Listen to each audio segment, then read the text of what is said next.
lo nó cái của con nãy xem rồi nó ta chỉ nói nè tranh ta tỏ cho cụ thiết sĩ là một tròn đầu nữa lứa va chua lứa va nó mà đã thia muôn đôi họ chua cơn gạo đi nếu cứ mua tê và đó chua cho rong gạo sai thế sự cũng tranh ta hạt tiền cho nên là cho mù sai nè tranh cho chua nó nên như nhở bỏ thia cỡ tàu ít cho chua và nên thế rồi nên của sai yếu cho là mù cho rồi này tê vắt thì xí rồi này tê mi tụi mình nhớ thế nào this is in the cactus family. This is the Txog. Wow. The Txog.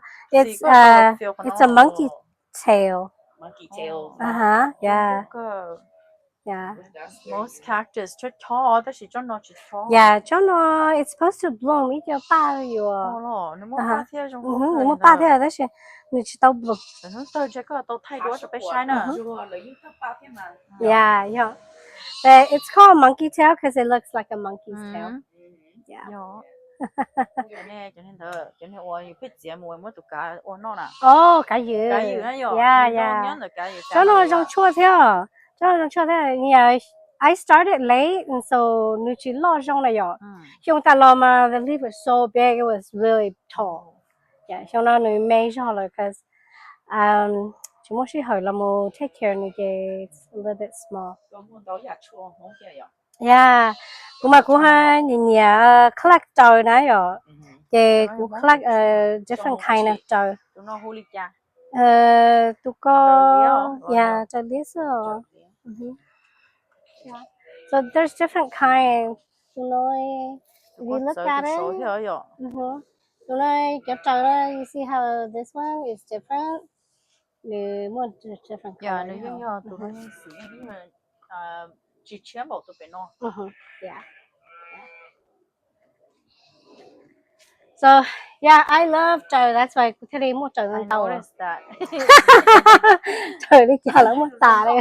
This one is probably the most rare one. And this one, and I'll show you another one because new color new trâu này. Tụi nó mua xì trâu cho heo. Yeah. Có chỗ nào mà chơi này. Yeah, cho coi của trâu lên tế rồi của nó thâu là bỏ rồi của nó repot. This is another different type of monstera. Yeah, but this is called a monstera Peru. You can leave, it's pretty unique. Chỉ có có mà cho lỗ là do có những propagate nào. Vậy nó chơi nhà thầu quý dừa số. Thầu quý dừa cho variegated one. Eventually you get a variegated and yeah. So it turned green. And this is another different kind of trâu. But these are like, they're very spotty. Yeah. Mà tụi nó là tụi cá dừa đó. Có tụi cụ hai tháng này trong lông mà trong cho nên Yeah. Em lông cá dừa. I had cái cá dừa in there, but then cho nên chua trứng lầu nữa nè. I forgot the American name. Chúng là vài nữa nè. Chó vài nó lò. Yeah. Chua trứng lầu. Bây giờ nó trứng lầu rồi, giờ nó qua đâu trứng lầu à? I think trứng lầu chứ. Trứng lầu đó, con nó có bộ báo mà trứng lầu à? Trứng lầu thì chỉ lầu đi.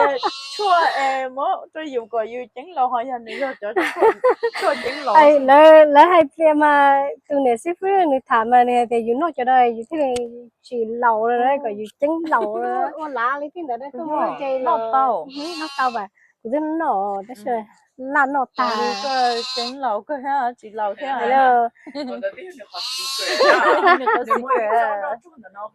Chua trứng lầu là bếp tôn chỉ chọn đâu cho vừa trứng lầu à bây giờ tao nói chua trứng lầu à dạ mà nhớ khó 50 sao chỉ bảo chỉ có chữ oh no I'm in my 50 too tao bé nhỏ chọn đâu chua này bé rong xía ta tự cho nó là bé nhỏ gặp 50 rồi nè chị bé nó hay chọn đâu chua cái chữ thế là bé lỗi chạy hết nè you very proud to be 50 you muốn mong hẹn say nhớ cho 50 sao okay 嘅英雄寫嘅你全部可以帶咗仔了， bây giờ sĩ hay là mua ít trong đó trong nó của chua trứng đầu nó đừng nói do bây trứng đầu vậy biết bảo cho bị đi chả cho nên sao dúa đấy cho nên tao mới nhớ tôi dúa được sister nó đó.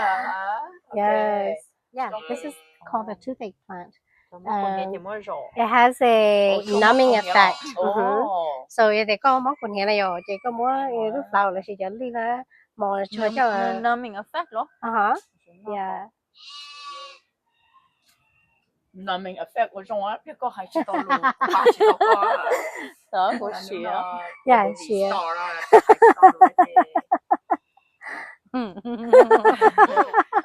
Thì chị nhớ đi, có nghĩa là chúng nó còn numbing effect thì mà giờ. Nam chỉ chơi ồ. Yeah. Cho chua ấy có nghĩa đó nè. Yeah. Nếu mà của tụi bay nói ít khó lên lông nhá bị. Lên lông là nếu it's not a joke. Seriously. Nếu đi tới mua chính nó mà nó trong một đi chua trong mốt lỡ gì ok nó lỡ nó trong đó lỡ chỉ mua. This is the green one and this is the variegated one. Yeah. Giống vậy rồi. Same thing. Same thing. This is chế nên nào mà vậy? Chế đó chua nào mà. Tự xì như gì? tụi này chua nào rồi? Tụi này chua. Bắt cái rồi. Bắt cái tụi nó mà cũng nhà chưa cá cha có một trò có chỉ là cho thanh thò cho chua cho cái nào có cho nên nó là như chưa cá. Có cho dragon. Yeah, these are the dragon fruit. I haven't figured out how to, you know, còn nước ba so that they could stand. But then now I have a problem where, you know, I need a bigger pot. You do. They are outgrowing. I know they're outgrowing my pot. Yeah, chỉ có như chỉ cho xong những gì rồi. Yeah, chỉ cho xong những gì rồi. Đó, cái đó showcase cho bạn đó hay hay nữa. Yeah. Cho bạn mà rong có chấp lại rồi. Yeah, yo mà. Dragon fruit cho bạn mà nó rong có. Yeah, yo. Nếu nó hay rong có. Chỉ nói có bảo thì rong chua chứ. Trời mà trời như rong chua cho kidney. That's my cho nó mà because it's variegated and so very long là chỉ xí nữa. Chỉ xí nên chua này. But this right here is chua của cho liệt quá. Chỗ có chỉ rong ý chỗ to hay là work ý à. Not fly để cho con. Yeah, it works the same. Chỗ nó hiểu chỗ mother là mấy rồi. Oh yeah, yeah. Nó mà bông có tụi mà tốt hơn đâu luôn. Yeah, cho nó trống rong mà nữa, trống rong là cái gì? Yeah. Cho nó mà it's so pretty. Yeah, cái có cho to này rồi.